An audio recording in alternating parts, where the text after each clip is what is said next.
জন্য আমরা কি করব, যে এখানে একটু এডিট করলে আমাদের লেখাটা মাঝখানে সরে আসবে। হ্যাঁ, তো এখানে আমরা কি করছি, যে 0 লিখছি, এখানে আমরা 1 দিলাম, তাহলে কি হলো, লেখাটা 1 থেকে শুরু হবে, এখান থেকে শুরু হবে। তো এখান থেকে শুরু হবে। তো এটা দেওয়ার জন্য আমাদের জাস্ট একবার কম্পাইল করে নিলে, এখানে যেহেতু কোড 1 সার্কিট 1, তো এটা অটোমেটিক কোড নিয়ে নেয়। তো কোড নিয়ে নিলে দেখেন একটু সরে কিন্তু লেখাটা শুরু হলো। তো আমরা যদি আবার এখানে 2 দিই, তাহলে আরো একটু সরে যাবে। এখানে যদি আমরা 2 লিখি, 2 লিখে কম্পাইল দিই, 2 লিখে কম্পাইল দিলে আর একটু সরে যাবে। ডান কম্পাইলিং। তো দেখেন একবার মাঝামাঝি বরাবর লেখাটা চলে আসছে। তো আমরা দ্বিতীয় লাইন লিখবো, যে দ্বিতীয় লাইন একটা কথা লিখবো। তো ওই দ্বিতীয় লাইন লেখার জন্য ওই একই জিনিসই, জাস্ট খালি এই কাটসরের জায়গাতে এটাতে 1 লিখলে হয়। এটাতে 1 লিখলে এখন যেহেতু উপরের লাইন 0 হিসাবে ধরা, দ্বিতীয় লাইনটা 1। আমি আগেই বলছি যে কম্পিউটার 0 থেকে গণনা শুরু করে। এই জিনিসটা আমরা জাস্ট কপি করব, কপি করে জিনিসটা কপি করলাম, কপি করে এখানে আমরা পেস্ট করে দিলাম,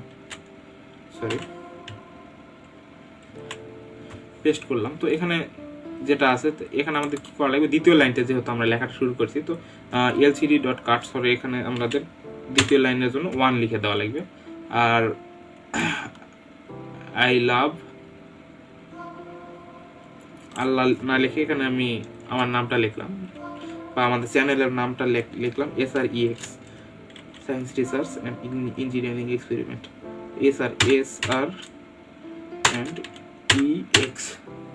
তো এখানে আমরা SR and EX লিখে দিলাম, দিয়ে দেখি কম্পাইলেশন করে দেখি দিয়ে কি অবস্থা হয়, আমরা সেটা দেখব। তো এখানে আমরা SREX লিখে করলাম, দেখেন এখানে SR and EX আসলো। তো SR and EX আমরা মাঝখানে যদি নিয়ে আসতে চাই, ওই একই সিস্টেমেই আমাদের কাজ করা লাগবে। তো এখানে আমরা কি করব, যে এই যে 2 আছে এখানে আমরা 3 দিই, দেখি 3 দিলে কত দূর আসে। 3 তে কম্পাইলেশন করি আমরা, 3 তে কম্পাইলেশন করলে, 3 তে কম্পাইলেশন করে আমরা এখানে দেখবো যে কি আসে। তো 3 দিয়ে কম্পাইলেশন করলে আর একটু সরে আসতেছে, তাহলে আমরা 5 দিয়ে একবার কম্পাইলেশন করব, দেখি কত দূর সরে যায়। তো এখানে আমরা কম্পাইলেশনটা 5 দেব, একবার এখানে 5 দেব। তো 5 দিয়ে দেখি না, 5 দিয়ে দেখি কত দূর সরে যায়।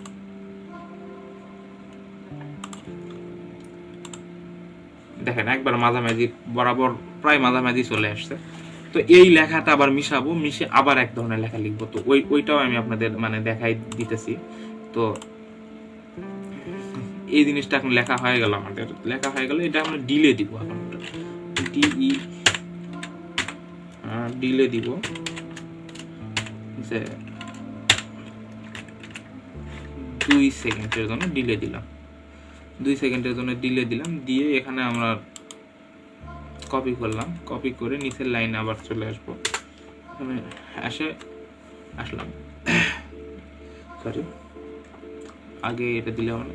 তো ডিলে দিলাম, ডিলে দেওয়ার পর তো আমাদের লেখাটা মিশাইতে হবে। তো লেখা মিশানোর জন্য একটা ফাংশন কল করলেই হবে। দেখেন lcd.clear,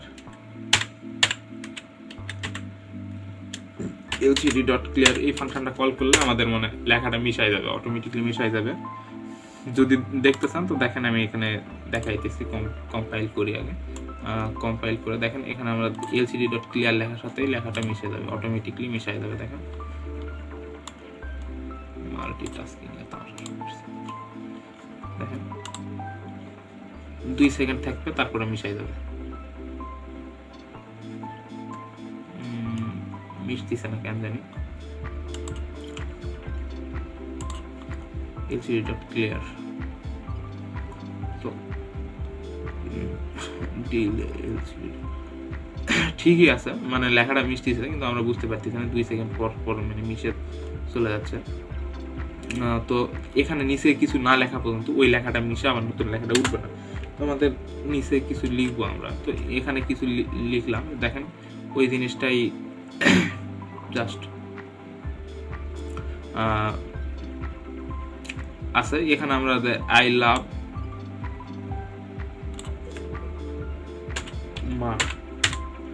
লাভ মা দিলাম, আর এখানে আরেকটা জিনিস দিব,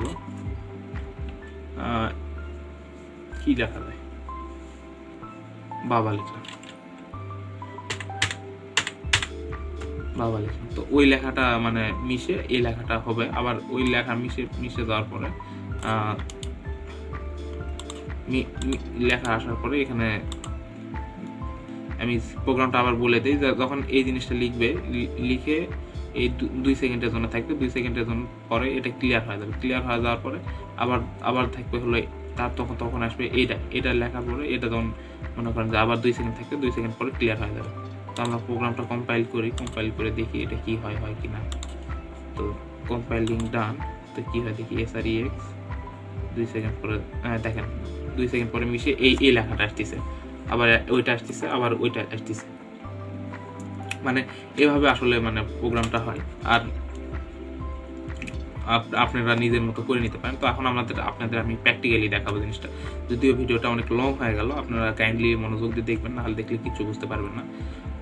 তো আজকে এই জায়গায় এই পর্যন্তই। আমরা এখন মানে আপনাদের প্র্যাকটিক্যালি সাজায় জিনিসটা দেখাবো।